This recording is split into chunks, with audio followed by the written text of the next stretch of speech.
नमस्कार, मैं doctor Purushottam Singh, associate professor mathematics, SNPBJ government college Shivgarh. आज मैं आपको BSc पार्ट सेकेंड, तो मैथ्स ग्रुप के विद्यार्थी BSc पार्ट सेकेंड का जो पेपर सेकेंड है, इसकी यूनिट सेकेंड में linear differential equation of second order. हम जानते हैं फर्स्ट ईयर में हमने फर्स्ट ऑर्डर फर्स्ट डिग्री की डिफरेंशियल इक्वेशन पढ़ी है, फर्स्ट ऑर्डर की लीनियर डिफरेंशियल इक्वेशन पढ़ी है, उसका सॉल्यूशन ज्ञात किया है। वो पार्ट फर्स्ट ईयर में था। अब सेकेंड ऑर्डर वाला पार्ट हमारा ये सेकेंड ईयर में आता है, तो अपेक्षा की जाती है कि जो फर्स्ट ऑर्डर का सॉल्यूशन ज्ञात करने के जो मेथड्स हैं वो आप सभी को आते होंगे। मैं आपको अब सेकंड ऑर्डर के लिए, क्योंकि सेकंड ऑर्डर को ज्ञात करने के लिए हमें फर्स्ट ऑर्डर में लीनियर डिफरेंशियल इक्वेशन को लाना पड़ता है और उसके पश्चात उसका हल जो फर्स्ट ईयर में था उसी प्रकार उसी की वो है हमारा दूसरा पार्ट है ये। तो फर्स्ट ईयर में जो हमने first order first degree first order higher degree ये सारे हम फर्स्ट ईयर में पढ़ चुके हैं। अब उससे आगे सेकंड ईयर में हमारा ये सेकंड ऑर्डर की डिफरेंशियल इक्वेशन आती है। इसके लिए सबसे पहले द्वितीय कोटि की रैखिक अवकल समीकरण। देखिए कोटि हम जानते हैं कि जिस अवकल समीकरण में जो हाईएस्ट अवकलज होता है वो उसकी क्या कहलाती है, कोटि कहलाती है। अब यहाँ पर हाईएस्ट अवकलज क्योंकि द्वितीय कोटि कह रहे हैं तो द्वितीय कोटि का मतलब हाईएस्ट अवकलज सेकंड ऑर्डर का होगा। क्या द्वितीय कोटि की रैखिक अवकल समीकरण का जो मानक रूप होता है वो होता है कि d² by upon dx square plus के p dy upon dx plus के q इंटू बाई बराबर r। ये हमारे सेकंड ऑर्डर के लीनियर डिफरेंशियल इक्वेशन की स्टैंडर्ड फॉर्म है। ये इसकी स्टैंडर्ड फॉर्म है। स्टैंडर्ड फॉर्म बनाने के लिए यहाँ जो d² by upon dx square का जो गुणांक है वो हमेशा एक होना चाहिए। यहाँ पर एक होना चाहिए। यदि एक नहीं है तो उस संख्या का भाग देके हम एक बना सकते हैं, जब भी हमारा इसका मानक रूप बनेगा। इसको इस रूप में भी लिख सकते हैं कि d² बाई प्लस के p dy प्लस के q इंटू बाई बराबर r भी लिख सकते हैं। और बाई को यदि हम कॉमन ले लिया जाए तो d² प्लस के p d प्लस के q बराबर r। यहाँ खास बात ये है कि जो p q और r है ये केवल x के ही पद है, x के ही फलन है। यहाँ y का फलन कोई नहीं होगा। p q r केवल किसके फलन होंगे, x के ही फलन होंगे। अब इसको हल करने का हमारा जो मेथड है उसके लिए हमें पूरक फलन का एक भाग ज्ञात करना होता है। पूरक फलन का एक भाग ज्ञात करने के लिए हम पढ़ चुके हैं कि पूरक फलन जब हम ज्ञात करते हैं तो जो दी गई अवकल समीकरण होती है उसकी राइट हैंड साइड को हम 0 रखते हैं। CF ज्ञात करने के लिए राइट हैंड साइड को 0 रख के हम पूरक फलन हमने फर्स्ट ईयर में ज्ञात किए हैं। यहाँ पर पूरक फलन का एक भाग, यानी कि वहां पर तो हमने दोनों भाग निकाले थे पूरक फलन के, लेकिन यहाँ हम पूरक फलन का एक भाग ज्ञात करेंगे। उस पूरक फलन के एक भाग को लेकर इसका पूर्ण हल ज्ञात करेंगे। लेकिन सबसे पहले आता है कि पूरक फलन का एक भाग कैसे ज्ञात करते हैं। हमारी कोई भी सेकेंड ऑर्डर की लीनियर डिफरेंशियल इक्वेशन की स्टैंडर्ड फॉर्म दी गई है d² by upon dx square plus p dy upon dx plus के q बाई इंटू r। अब इसका जो CF है वो CF हम कैसे निकाल सकते हैं।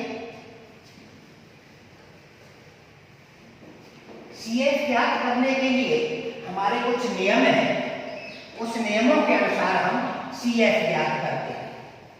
जैसे यहाँ पर हमारे स्टैंडर्ड फॉर्म से हम P का मान लेंगे, Q का मान लेंगे, R का मान लेंगे। स्टैंडर्ड फॉर्म से बता ही दिया मैंने कि d2y/dx² का गुणांक 1 होना चाहिए। इसके पश्चात अब हम इसका CF का एक बार किस प्रकार से निकाल सकते हैं कि यदि 1 + k p + k q बराबर 0,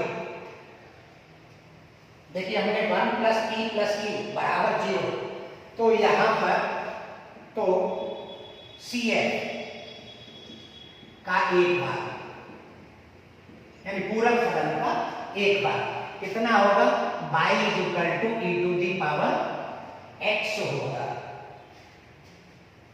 यदि 1 - kp + kq बराबर 0 हो रहा हो तो CF का एक बार y बराबर e⁻−kx होगा। यहाँ पर हम p का मान रखेंगे, q का मान रखेंगे, 0 हो रहा है तो हम इस तरह से e⁻x और e⁻−x ये पूरक फलन के एक भाग होंगे। यदि तीसरा है, इसी का एक व्यापक फॉर्म हम कह सकते हैं कि 1 + kp/n + kq/n² और बराबर 0। यदि इस रूप में इसका मतलब व्यापक रूप है तो CF का एक बार y = e⁻mx, m का जो भी मान होगा, जैसे n = 1 देते हैं तो हमारा ऊपर वाला आ जाएगा, n = -1 देते हैं तो ये दूसरे नंबर का आ जाएगा। तो इसको हम कह सकते हैं ये इसका एक जनरल फॉर्मूला हो गया e⁻mx, y बराबर e⁻mx। और क्या होता है कि यदि p + kqx बराबर 0 तो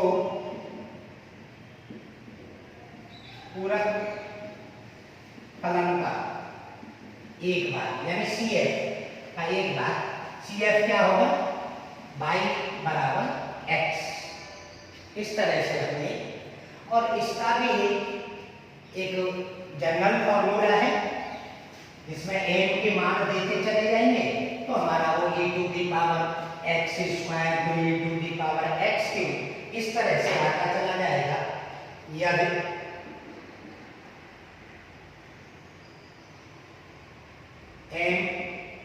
m-1 प्लस के p(mx) प्लस के q(x² बराबर 0।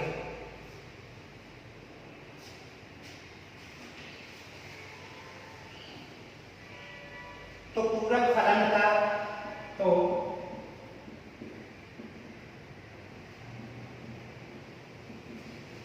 एक बार y यानी y होता है हमारा x⁻m होता है, x⁻m।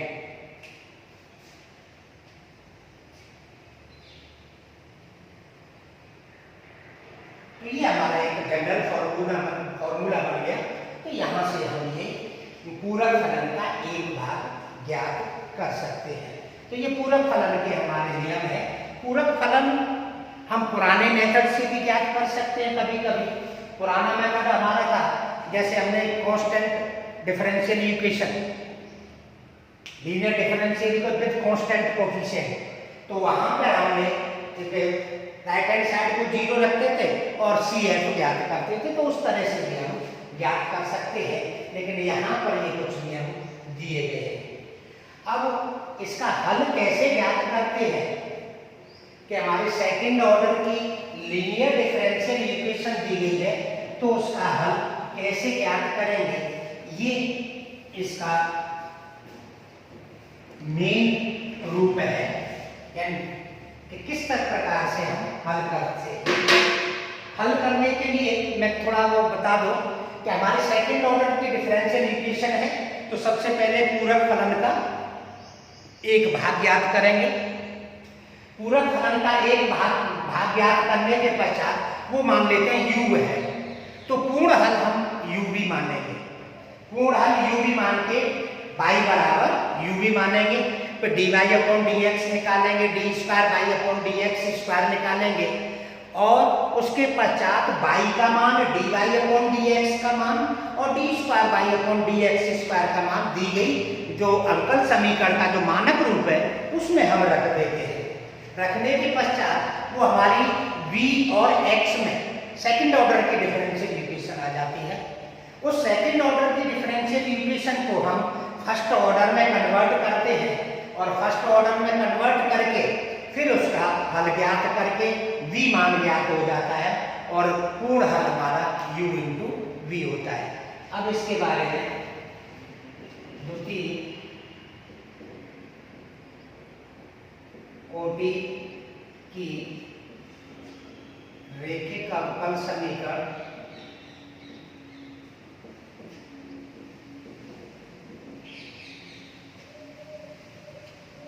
को का हल ज्ञात करने का हल ज्ञात करने की क्रिया विधि।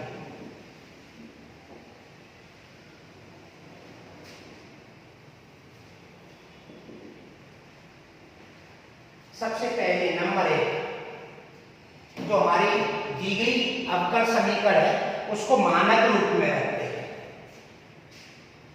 सबसे पहले सर्वप्रथम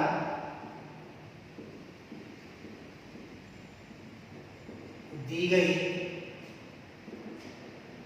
अवकल समीकरण को मानक रूप D square y upon D X square plus के P D Y upon D X plus के क्यू इंटू वाई बराबर आर के रूप में लिखते हैं। पहला हमारा जो पॉइंट होगा वो हमें स्टैंडर्ड फॉर्म बनाने का होगा। स्टैंडर्ड फॉर्म बना लेते हैं। फिर नंबर 2 पूरक फलन यानी कि CF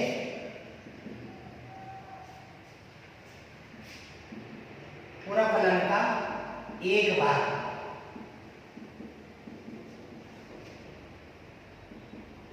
दिए गए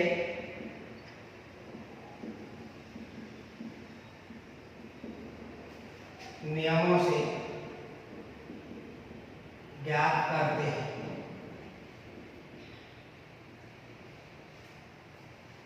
दिए गए नियमों से ज्ञात करते हैं। तो पूरक फलन का एक भाग है वो दिए गए नियमों से हम ज्ञात करेंगे।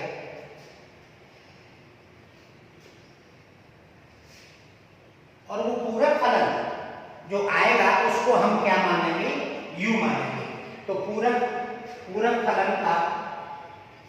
फलन यहां हम क्या लिख सकते हैं, ब्रैकेट में u लिख सकते हैं। यानी जो पूरक फलन हम ले रहे हैं वो u ले रहे हैं, इसका दिए गए नियमों से या पूर्व की जो फर्स्ट ईयर में उस तरह से हम ज्ञात कर लेते हैं। नंबर 3 है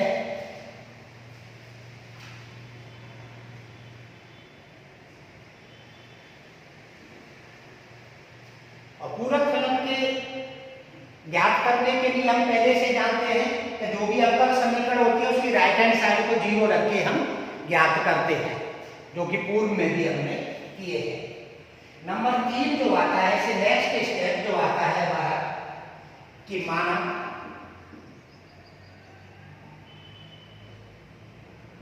दी गई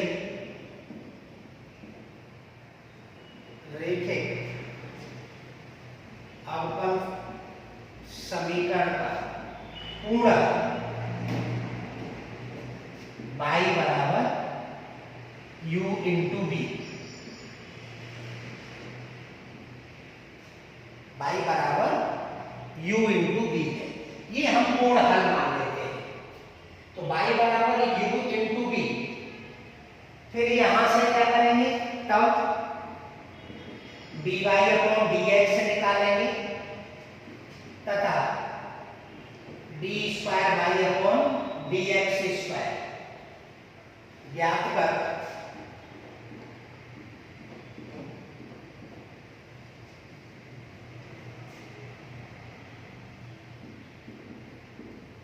मानक रूप में रखते हैं। इसको ज्ञात कर लेते हैं और इसको मानक रूप में किस किस का मान रखेंगे, y का भी रखेंगे, dy अपॉन dx का रखेंगे, d square y upon dx square का मान रखेंगे। जैसे ही इसमें रखते हैं, नंबर 4 स्टेप में हमें क्या करना है, यहां से हमें सेकंड ऑर्डर की ही डिफरेंशियल इक्वेशन प्राप्त होगी।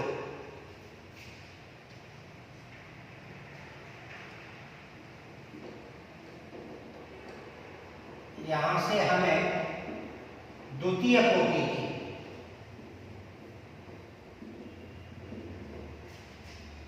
की अवकल समीकरण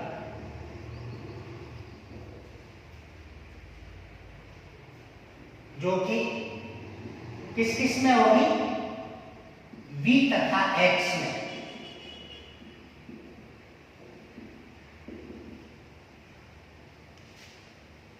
v तथा x में होगी, प्राप्त होगी।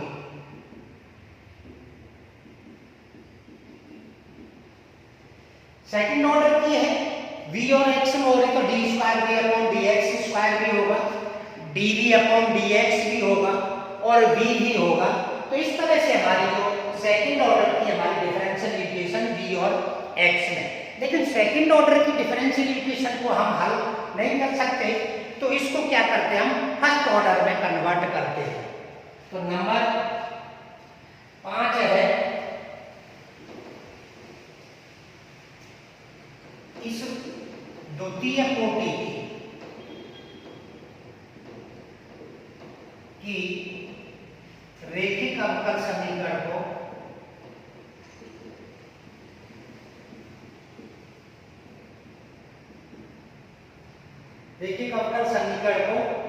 प्रथम कोटि में बदलने के लिए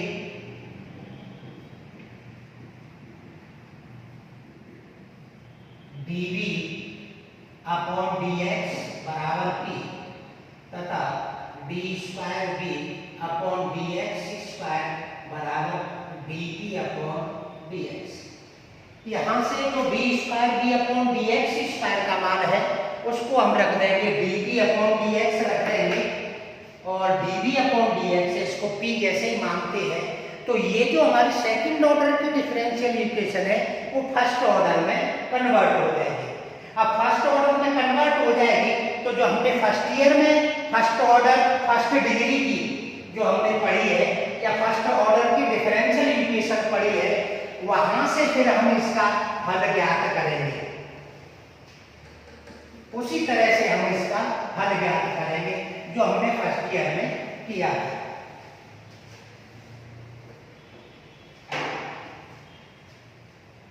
बदलने के लिए d square v upon d रखते हैं।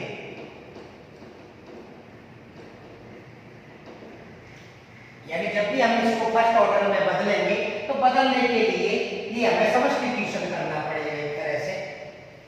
अब नंबर 6,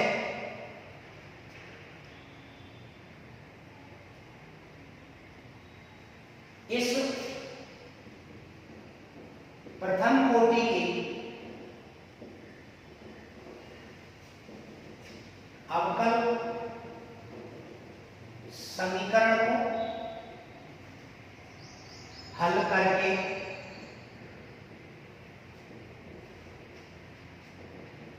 v का मान प्राप्त करते हैं, क्योंकि अल्टीमेटली मान तो p का ही होगा, v और x में है। यहाँ से हमने p माना है तो पहले p में आंसर आएगा, p में आंसर आएगा, फिर इसके बाद p को हम क्या रखेंगे, dv/dx रखेंगे, फिर समाकलन करेंगे तो ये हमारा b प्राप्त हो जाएगा। और b प्राप्त हो जाएगा तो नंबर 7 आता है। अतः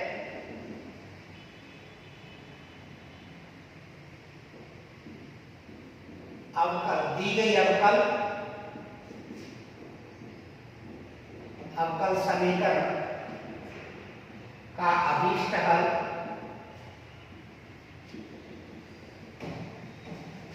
y = b u into b या bu होगा, यानी दोनों को मल्टीप्लाई करके रख देंगे तो ये इसका अभीष्ट हल होगा। तो इस तरह से हम जो सेकंड ऑर्डर की डिफरेंशियल इक्वेशन है इसको हम इस तरह से हम स्टेप बाय स्टेप इसका हल ज्ञात कर सकते हैं।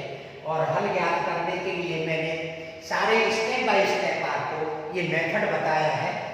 इस मेथड से हल करके अब अगले वीडियो में आपको इसका एक एग्जाम्पल लेंगे और एग्जाम्पल से जो स्टेप बाय स्टेप हमने जो मेथड बताया है उस मेथड से उस एग्जाम्पल को हल करेंगे और उसमें आपको पता चलेगा कि किस तरह से हम सेकंड ऑर्डर की लीनियर डिफरेंशियल इक्वेशन है उसको कैसे, इसका हल कैसे ज्ञात कर सकते हैं। धन्यवाद।